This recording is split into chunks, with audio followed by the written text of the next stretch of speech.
आगे आपको जरा सरकार की एक और बात भी बताते हैं और उस बड़े मंसूबे की बात बताते हैं जिस मंसूबे को लेकर पिछले कई सालों से रफ्ता रफ्ता काम हो रहा था। ऑप्टिकल फाइबर बिछाना था और हर गांव को कनेक्ट भी करना था और हर ग्राम पंचायत को ऑनलाइन लेना था। लेकिन जम्मू कश्मीर के अंदर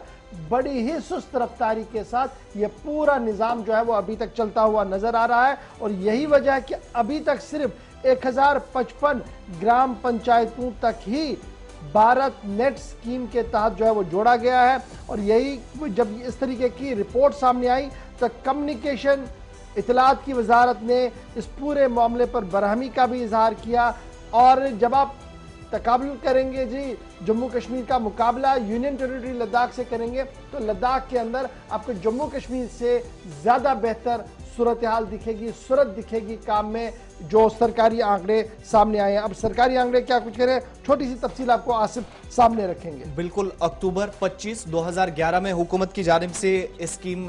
की शुरुआत की गई और national optical fibre network NDFN इस इकदाम के तहत हर गांव को मवासलात के जरिए बेहतर नेटवर्किंग के जरिए मवासलाती निजाम फराहम करना था। लेकिन अक्टूबर 2011 के बाद आप देखिए 4 से 5 सालों में पेशरफ क्या हुई। 2015 तक जो आदादोशुमार हैं वो ये बताते हैं कि भारत नेट स्कीम को जिसे पहले NDFN स्कीम कहा गया, इस स्कीम के तहत तकरीबन 2,50,000 ग्राम पंचायतें जो हैं पूरे मुल्क के अंदर, जहां पर मवासलाती निजाम को बेहतर करने,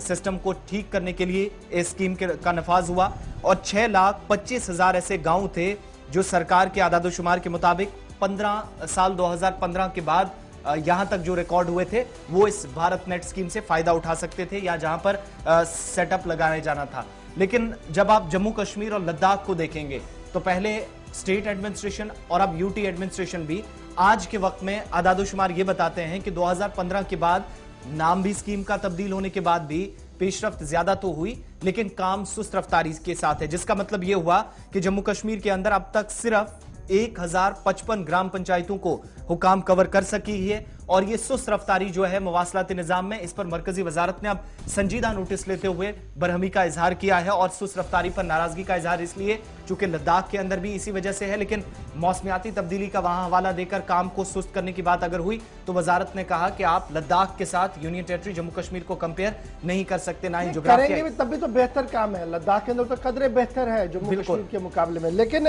बड़ी इंपॉर्टेंट बात है जी जो फेज वाइज लेना था। पहले मरहले के तहत 413 ग्राम पंचायतों को जम्मू कश्मीर के अंदर जो आइडेंटिफाई किए गए थे इनको